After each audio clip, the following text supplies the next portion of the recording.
Entre llocs avançaren camí, però Pit Blanc cada dia suava més i més i la seva pell li quedava gran de tanta grassa que havia perdut. Has de visitar el metge. Així no pots continuar. El doctor Rodolf era un gripau molt sabut. Cap allà anaren. Però carai, un pingüí, què fas per ací? Estic de viatge i nedant m'he aprimat molt. També suant per tanta calor. Calor i la que farà. Vaig a buscar el meu llibre per consultar. I del llibre va trobar la solució. Noar-se unes fulles a les muñeques i als turmells. Ese dia el Parotet i ell se separaren, contents d'haver-se conegut. Durant dies i dies, Pit Blanc anà cap al sud. Quan el sol cremava més, nadava sota l'aigua. Un matí trobà a la gavina, que li digué que havia de pujar ja cap al nord, perquè no suportaria tanta calor. En això que trobà un animal estrany. I tu qui eres? Soc una estrella, però de mar. Em pots ajudar? Necessito que em trenques el braç, perquè m'està fent mal. Ahir em vaig menjar una ostra. Que el trenqui un braç? Pit Blanc no entenia res, però es va sentir obligat a trencar-li el braç, confiant en que en no res li deixaria, com clarament assegurava li passaria. Mira, el bulto que em feia mal és una perla. Pit Blanc era molt feliç, aprenent coses, quan de sobte s'enredà amb unes algues. Què és això? Fora, aneu-se'n lluny. Sortosament passa un dofí. Ei, ajuda'm, per favor. Ho intentaré. I amb les dents el dofí estirava i tallava i després escopia les algues ben just. Mentre Pit Blanc va començar a contar totes les seues aventures. I quan va arribar a la història de la sirena... No em digues que vas conèixer una sirena. I em va regalar una escata. I només dir la paraula escata, les algues es van desfer com per art de màgia. Ai, pingüí. Per què no ho has dit abans? M'haguera estalviat la faena. Però el dofí no deia enfadat, sinó potant i ballant. Després el dofí va voler ensenyar-li un lloc preciós. Mira amb mi i veuràs el que mai has vist. Què és? És una ciutat de corals, amb Sant Junt en tots els colors, de l'arc de Sant Martí, creant un espectacle magnífic. Són uns animalets que tenen mal geni, però val la pena veure'ls. Uf, sí que és bonic. Només conec al món una cosa igual de bonica. Sí? Què és? Les nits blanques del Pol Nord on està ma casa. I el pingüí li contà al dofí tot al voltant de les nits del seu país i el misteri que volia descobrir. Al dia següent, tant de xerrar de les nits blanques, el dofí va tindre un somni. He soñat que anava al Pol Nord i un raig de sol em preguntava què feia allí. Jo li deia que volia saber el misteri de les nits blanques. I els rajos me digueren que si ho volia saber, els havia de donar a canvi els meus ulls. Que estrany! Tal volta si haguessis donat els ulls. Ara sabien la resposta.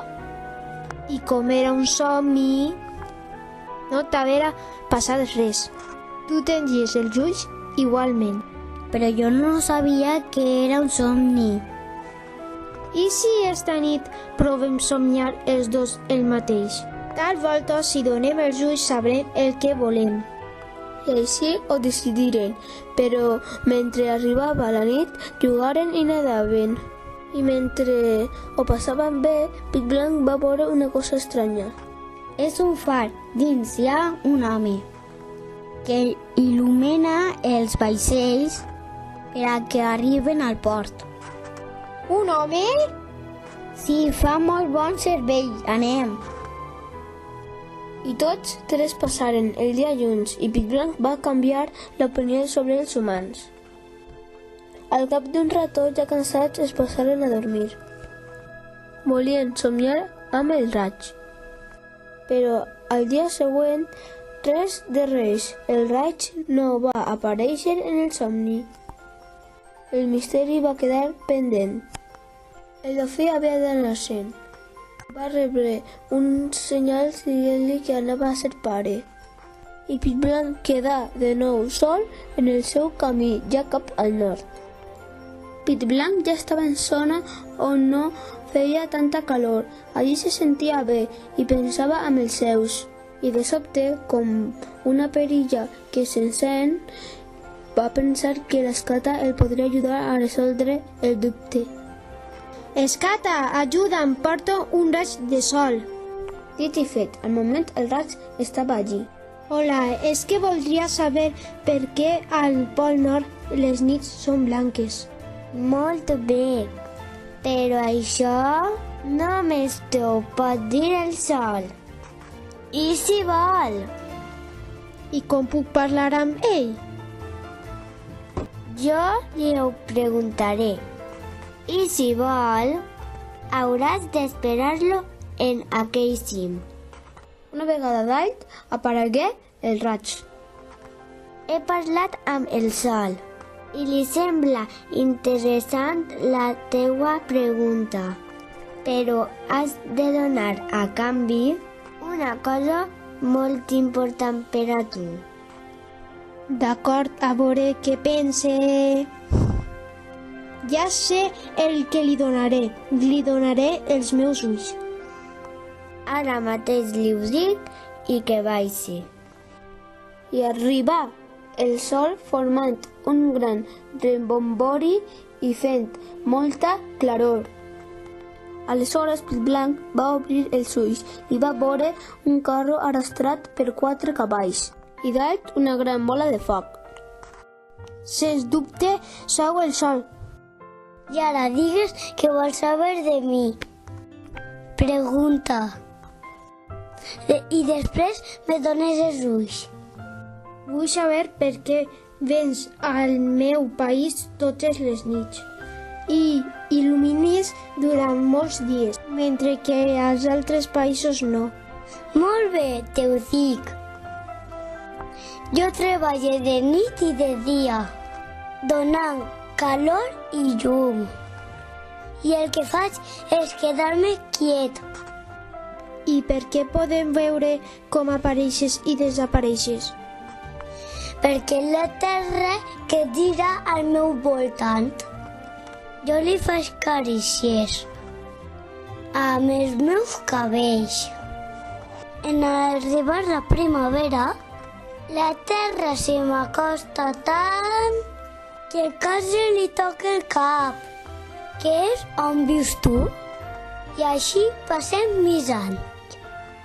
Els meus rojos s'inclinen i això és el sol de mitjanit. Ai, gràcies, per fi sé el misteri, ara ho entenc.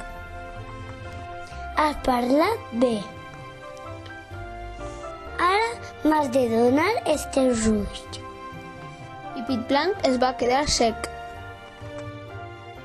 El sol, mirant-lo de prop, li va veure l'escata. És una escata que guardes al bec? Sí, és el regal d'una sirena.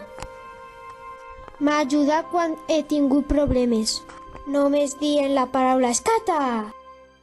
I passà una cosa extraordinària. De sobte, els ulls de Pit-Blanc havien tornat al lloc. Un enorme arc de Sant Martí va il·luminar el cel. I Pit-Blanc se n'anà cap al mar per a seguir nedant cap a casa.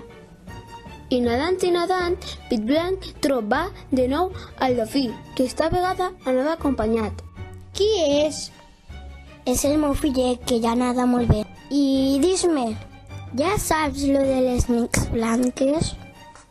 i Pit Blanc li contà la seva conversa amb el sol. Com el dofí escoltava bocabadat, no se n'adonà que el seu fillet s'allunyava. Oh, no, és una sarsa i el meu fill està atrapat. Jo t'ajude. Escata! Al moment, la sarsa es va obrir i deixà els peixets en llibertat. L'escata de nou els havia salvat d'un perill. El dofí i el pingüí se separaren perquè seguien camins distints. Pit Blanc tenia pressa per arribar a casa i nadava sense parar. Ja estava en terres de gel. De lluny veia la muntanya en forma de ren tombat. De sobte s'emportà un gran ensurt. Era una balena llarga de més de 5 metres. Uf, quina por! Pensava que eres una orca. No, sóc una balena. I vaig cap a aquella muntanya en forma de tombat. Que bé, és cap on vaig. Nadem junts? De camí, el pingüí li contava les seues aventures. Eixa nit no es va fer fosca, perquè ja era primavera i quasi estava en casa. Ho comprenc, ja sé la raó. Que bé! El pingüí rodava com una bola dins de l'aigua per l'alegria de saber-ho. Mentrestant, la balena no entenia el comportament del pingüí. Estàs bé? T'has tornat boig? Això ha de ser la claror de la nit. Ara te fica dins de la meva boca perquè tinguis foscor. En un tres i no res, Pit Blanc estava dins de la boca de la balena. No em tingues presoner, per favor. Deixa'm lliure. Però la balena no el sentia perquè s'havia dormit. Així va ser com Pit Blanc va passar la seva primera nit blanca en el seu viatge de tornada. Al dia següent, la balena li explicà per què ho havia fet. No era una amenaça, sinó un favor perquè pensava que estaria millor a la foscor de la seva boca. I com era amiga, li va dir: Ja estem molt prop. Vaig fer una entrada triomfal al teu poble. Doncs puja al meu llom. Cridava Pit Blanc mentre anava pels aires. Pit Blanc quasi volava i sense saber com va perdre l'escata. El cos de Pit Blanc va fer un volt per l'aire i va caure enmig d'altres pingüins de la seva colònia.